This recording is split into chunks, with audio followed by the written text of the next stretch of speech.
Are you a history buff, a fan of grand-scale battles and political scheming? Are you bored of reading the same old stories with the same generic protagonists in the same generic worlds? Because if you are, then let me introduce you to a manga you might have missed, Kingdom. Set during the Warring States period in Chinese history, Kingdom follows a time before China was united as one. A time where, as the name of the period implies, many states fought endless wars for control and power. It's written and illustrated by Yasuhisa Hara, and the series was published by Weekly Seinen Manga magazine in 2006 and was adapted into an anime in 2012 by Studio Parrot. It even got made into a live-action film in 2019, which surprisingly looks better than the anime.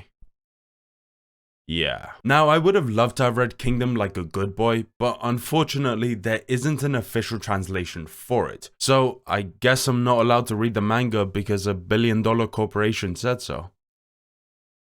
So anyways, I started reading, and let me tell you, after reading the first arc of Kingdom, I am hooked. This has the potential to be absolutely mind-blowing, and I can't wait to get into it. But first, I just have to get through some quick disclaimers. First of all, spoilers. I will be going over the first two chapters, explaining the setup and character dynamics, and there will be a full spoiler review in the second half. But don't worry, I will clearly state when, so there's no fear. But if you'd rather go into it knowing nothing, then I suggest you click onto another one of our animanga/manga reviews up here. Now, if you're still here, then there's another thing to be aware of, and that's in regards to names. Firstly, I'm going to mess up these names. I just know I will, so I want to get that out of the way right now. But more importantly, depending on how and where you consume Kingdom, the names may vary in translation. Hara is a Japanese mangaka writing a story set in China. For this reason, you may read a translation with the more authentic Chinese names or the translated Japanese names. Or if you're me, you may read the entire series in the Chinese names, only to find out that after the first arc, they switched to the Japanese names. Thanks guys! But enough of these disclaimers, let's finally get into the first arc of Kingdom, the Hyou Rebellion arc. Kingdom follows a young boy and war orphan, Shin, facing off against his orphan brother and best friend,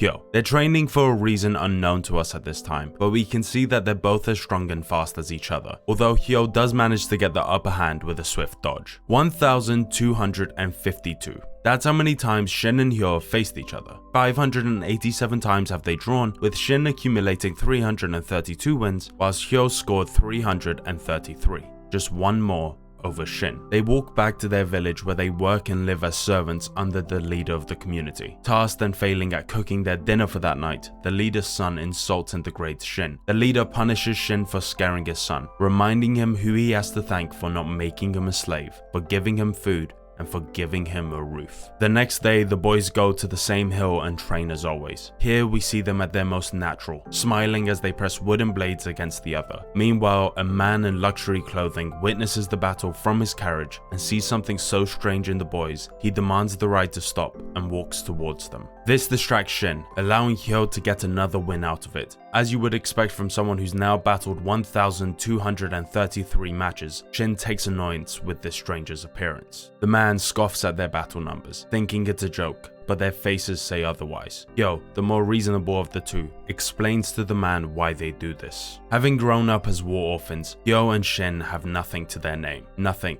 but their strength. For this reason, they'll grow stronger and stronger, and accumulate enough notoriety to fill temples. Their names will echo across all of China as the great generals of the heavens. Naturally, as one might when seeing children claim unreachable dreams, the man laughs, but not in the way you might expect, for the future of the state of Qin may rely on them. After a busy day of fieldwork, the boys return to their village, where, strangely enough, the man from before is talking to the leader of their community. Their master, the man who beat Shin the night before, caters to and coddles Hyou into his home, leaving Shin to do the work, but with curiosity overriding him, Shin instead eavesdrops. It turns out the luxury man is actually a nobleman and minister of the state of Qin. His name is Shoubunkun, and to the surprise of Hyou and Shin, he pays for Hyou's freedom and will be taking him to the royal palace tomorrow. This newly found role of Hyou's won't be as a servant either, but rather a great government officer. Evening passes and they drift into night, where Hyou and Shin are sleeping in their shed as always. Whilst Hyou may be conflicted with his choice, Shin had been wondering why he would even think against an unthinkable offer. But before any words can be said, Hyou tells him he's going. Their dream is finally possible, and there's no way he'd miss this shot. So, at night, they sneak out of the village and back to the hill they had always fought in. 1,253 matches. 587 times have they drawn, with Shin accumulating 332 wins, whilst Hyou had scored 334. 2 over Shin. As this may be their last battle for a while, Hyou makes this match, what may be their final match, worth 2 points. And then they begin. A month later, Shin had been keeping up the work by himself. After a busy day of work, he sits down and drinks some milk in somber peace. But then he overhears something terrible from a merchant beside him. Trouble at the palace. The King of Qin is supposedly too young to govern, so all the power is being held by Chancellor Ryo, a loyal servant to the king. But there are ministers unhappy with this decision and attempting to support the king's younger brother to usurp him. Worse yet, according to rumors, a few nights ago a fire was lit in the palace, and some say they had seen corpses transported outside the castle walls. Some even say the king has already been usurped in silence, and the palace is a sea of blood. Much to the surprise of those drinking and dining, Shin hops on their table and screams at them in confusion. The merchant freaks out when Shin mentions that Shoubunkun had taken Hyou to the royal palace, where he is the closest among the king's aide, and more likely than not, both Shoubunkun and Hyou are already dead. In denial and anger, Shin runs to his shed and grieves at the loss of his brother. His grief is short-lived, however, as someone knocks on his door. Slowly, he picks himself up and makes his way to the door. And there he finds a blood-smeared Hyou. He clutches tightly to his wound, screaming for a doctor, but Hyou puts an end to it knowing his life is coming to an end. He confirms the rumor of the king and the younger brother's rebellion, before entrusting Shin with a map to a village west of here called Kokohi Village. Hyou smiles and embraces Shin, reminding him that they are one in body and soul. If he flaps his wings, then he'll be there too. And with all his strength drained, Hyou collapses and rests in peace. Broken more than ever, Shin lashes out and tears apart the shed in confusion and rage. He lacks any will and strength to carry on and fulfill Hyou's last wish, until the leader of the community's son knocks some sense into him. He reminds him of the map and pleads for Hyou's death not to go to waste. It's not much, but enough for Shin to spring to action. He takes Hyou's blade and makes his way to the village. Kokohi Village is home to outlaws, thieves, and murderers, not available for any normal person. But Shin is no normal person. He pounds through dozens of outlaws, one by one without issue or patience, knowing that Hyou's request was made with urgency, before finally he makes it. The last request given to him by his brother, the last words he would hear from him, all bundled into a tiny shack. Is this all he gets for the loss of Hyou? Why would a shack hold any great importance? Why did Hyou lead him here? He enters the shack, confused as ever, and inside, waiting patiently and stoically, is the same one who ordered him to be here, Hyou. So that's the breakdown of Kingdom's setup, and yeah, that's quite a lot, but I really want to make it clear that this is nothing but the very beginning. I even skipped on a bunch of details to leave for you to read. The answer for why Hyou is in this little shack is brilliant, and I won't spoil that just yet. For now, what I really want to talk about is just how good of a setup this really is. Whilst the first chapters are certainly not Kingdom's highlight, you can see peaks of genius here that are honed as you read further on. Take the very first scene where Shin and Hyou are battling. This certainly isn't the most exciting battle in history, and Hara's artwork is much rougher here, but this already tells you so much about Shin and Hyou's relationship. Shin is the strongest of the two, with his swing sending Hyou flying back, whilst Hyou is the smarter one, correctly predicting Shin's next move. Though at the end of the day, they're both equals and recognize each other as such. Quick, effective storytelling is so rare to come by, because oftentimes writers treat character moments and battle scenes as two completely different things, when in reality they should be complementing each other. We aren't seeing Shin and Hyou fight for the sake of starting out with a bang. We're seeing them fight because it helps express who they really are. Of course, these orphan children who lost their parents to war would see war as their only escape. And suddenly, it's not just these characters who are given a spotlight, but the world itself. In that time, there is no such thing as working hard will help you achieve your dreams. It doesn't matter if you're the smartest guy in the world. If you're poor, then you're poor. And this is true for everything. Everything except for war. If you can kill enough soldiers and take the head of important warriors, then you can be anything you want. The price for salvation is the blood of men. It's quite funny to describe how great and amazing these early chapters are because they barely scratch the surface. Aside from maybe 2 more fights, there aren't any 1v1s in Kingdom. All of its focus is on teams and tactics. It's all about learning about others and finding their strengths and weaknesses to work to one's advantage. Now, we have officially crossed the spoiler territory line. This is your spoiler warning. If you want to read the series and go in blind, I suggest you get out now. But before you go, please remember to subscribe. But before you go, please remember to subscribe. But before you go, please remember to subscribe. But before you go, please remember to subscribe so you can come back to this video when you do catch up, as it really does help us out. Now, let's talk about the characters. When I finished the second chapter where Hyou was still alive, I thought, okay, so maybe magic exists. But little did I expect it would be simpler and perfect. This is not Hyou, but Sei, King of Qin, and as you may have noticed by looking at him, he looks a lot like Hyou. See, this is the reason Shoubunkun hired Hyou and not Shin. This is the reason he stopped his carriage when he saw them fighting. Not because they impressed him or for any grander reason, but because he was a simple ploy for their tactics. Hyou, a low-born, low-status orphan, wouldn't mean anything to anyone, at least to those looking from towers so tall. They orchestrated a plan in case of an emergency, for if Sei's rule would be usurped, Hyou would act the king and take all the attention onto himself, giving Sei and his men enough time to escape and hide. For Shin, this is devastating news to find out, but for Hyou, it was the greatest honor bestowed upon him. So great, he even advises the king that if he were to fall, he should immediately find Shin, for no one holds more potential than him.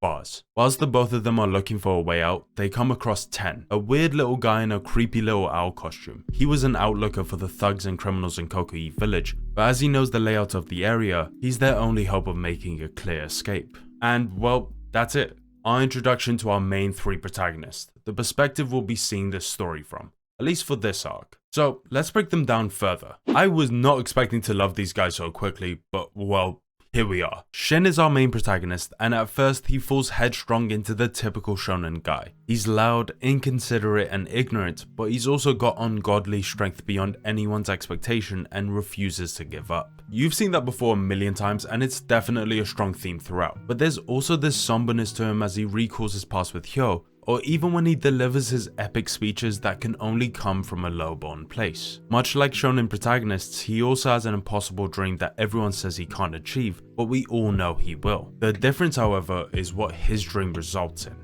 Death. The great general of the heavens is a dream that can only be achieved during war. For Shin to succeed, he must kill, slaughter, and even sacrifice dozens, hundreds, and thousands of lives. It's not a massive focus in this arc, but I can't help but wonder what will happen when he has to make that impossible choice. Honestly, Shin is a really simple protagonist so far, but that doesn't mean he's not endlessly entertaining and interesting to watch. This arc sets up a lot, so I am expecting more focus to be given to him later on, but once again, I still love everything about him. Sei has much more focus in this arc and is a mystery that we slowly unfold over the course of it. It would have been really easy to make him a really boring, stoic, cold type of character. It's so surprising then when only a few chapters in, I'm cheering as he proves himself to be a legitimate king. There's this great moment where Shin falls unconscious and there's this assassin coming after them, but instead of abandoning him, Sei carries him on his back like an absolute sentimental Chad. There's also this really badass side of him when he literally lifts Shin by the throat, making for someone I just can't get enough of. It begs you to question him and his beliefs, and no scene makes that clearer than when he talks to the Mountain King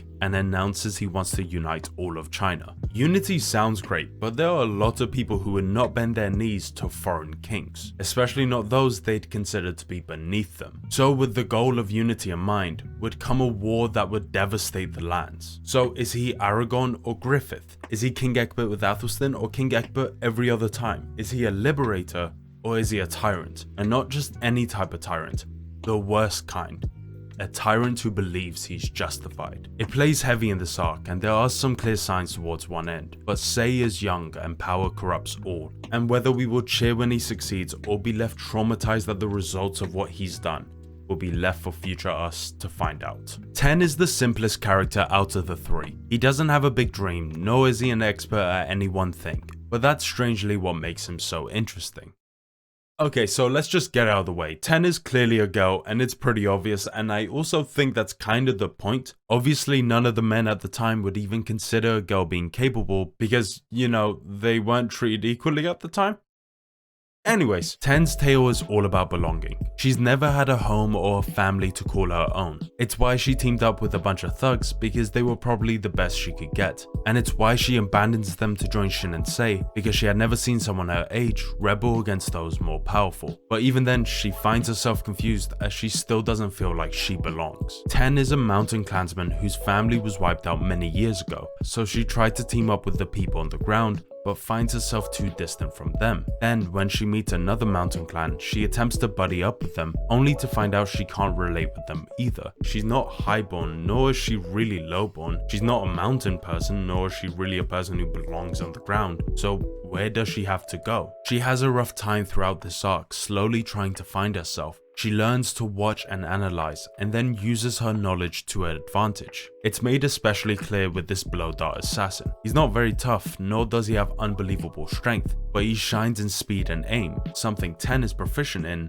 and adds to her skill set. Funnily enough, Ten is arguably the least important from a narrative point of view, but what she does for the group is incredibly important to balancing them all out. Sei is a king with an unimaginable goal, and Shin has the strength of a dozen men. So having a character that's really confused about her role in the story makes it really easy for us to connect to the world and the characters themselves. And personally, it makes her one of my favorites. So those are our main characters, and there's still more to talk about that would make this video way longer, so I'm just gonna briefly break them down. I wasn't expecting to care for Shoubunkun as he's quite the reserved character, but there's something so charming about his dedication and admiration for Sei. He'll keep a straight face at all times, but when it comes to him, he can't help but express more than he'd want to. He does hold great significance to the plot as he's the entire reason Hyou dies, but other than that, he keeps to himself and plays the side. It's incredibly fitting, but part of me is also aching for more. Heki is a strange character to talk about because he doesn't really get an introduction or meeting. He's simply just an extra until suddenly he's not. And oh my, am I happy he's not. If Shin is our POV for a lowborn, Sei is our eyes for supreme nobility, and Ten is ours as an outsider to it all, then Heki would be a blend between the three. His status in his noble family certainly offers him privileges, but it was his own achievements that allowed him to excel. Like, yeah, he wouldn't be here if he wasn't nobility, but all those other soldiers are nobles and they can't do what he does. Now it's time for me to talk about the best characters in Kingdom, and they barely talk. Yes, I am talking about the mountain clansmen and how they exude the pinnacle of Chad energy. First of all, take your Tanwa, the mountain king. The mountain king is also a woman and is really cool, and she wears the hardest outfit in the entire series. Anyway, she is so damn smooth. I love how quick she is to bite at Sei with insults and jabs, because what the hell is a kid who's lost his kingdom gonna do? But then the turn as she sees the conviction in his eyes for uniting China, and we see how she has similar goals with the mountain people. It's such a clever thread between them that lets us immediately fall in love with her. Now, as for the other clansmen, it's really only two people. Tajifu and Baguio, I told you I'd get the names wrong, have around 6 lines shared between each other, but they shine when it comes to battles in this arc. Their fights are so cool. I'd like to be more analytical, but honestly, they just look cold and they fight like beasts. Haru's art is always amazing, but it's like he spends even more time on them, and for good reason. And finally, I'll be quick here and talk about the villains of this arc. Hyou, Sei's younger brother, as well as his retainers, are fine.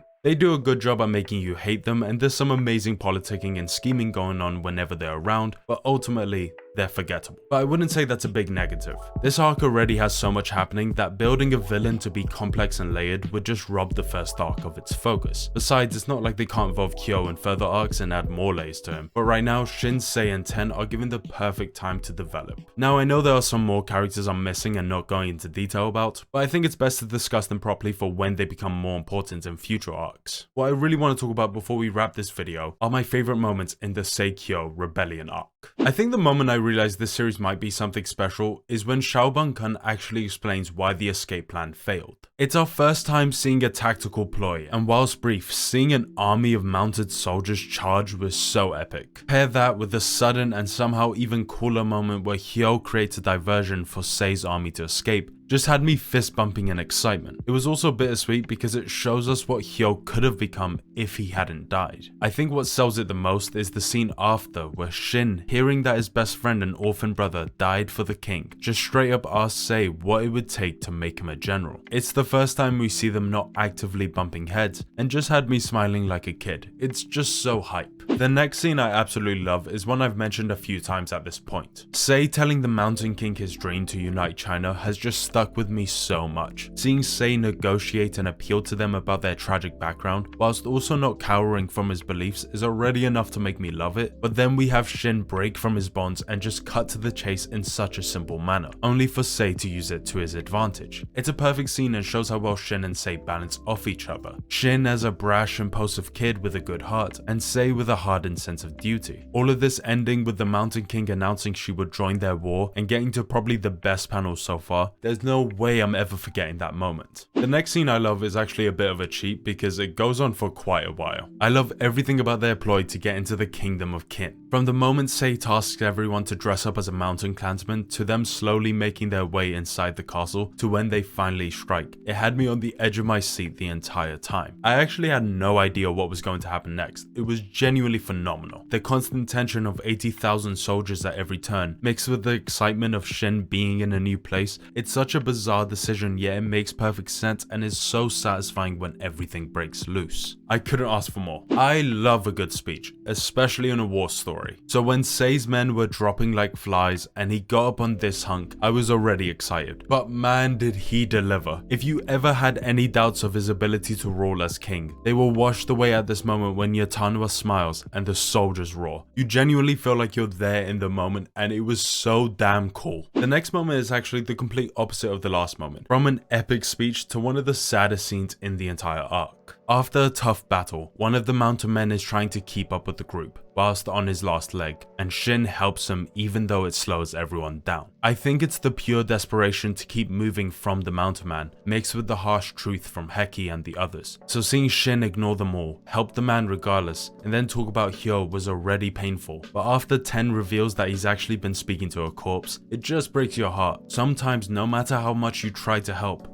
it's still not enough and you're going to lose. It's beautiful and depressing and had me truly disturbed at the loss of a character who can barely be considered an extra. But it's this exact scene that shows us not only the cost of war, but also just how cool the mountain clansmen can be, which is super important for the next bit. Without a doubt, the best fight in this arc goes to Shin and the mountain men versus Rankai. Rankai is a beast and a very odd creature in a world that has relatively normal looking people. He's almost supernatural in his design and strength, and it built a level of fear that had me so damn hyped. Obviously the mountain men are in this fight, so it's already gonna look 10 times better than usual, but it's somehow even cooler here. Baggio's backstory mixed in with his insane poses was already enough to have me invested, but getting this amazing team up with all the mountain men and Shin finishing the job is the hypest of the hype. This is how you write a legendary fight. And my final favorite moment of this arc has to be the ending as a whole. Seeing Sei finally sit on his throne, Shin enjoying the festival, and the mountain men accepting 10 was so satisfying, but my favorite scene has to be the final conversation between Sei and Shin. It's brief, but seeing how far they've both come, from hating each other to comrades to friends, from their lowest points to their highest. We see them bring up their next steps to achieving their dreams. Shin will join the next battlefield to accumulate achievements, while Sei will have to learn to become a good ruler until the age where he can command for himself. The final scene of the arc is Shin having made his first big step forward with a home he'll be sharing with 10. Regardless of how small and trashy it is, Shin calls it his very first castle.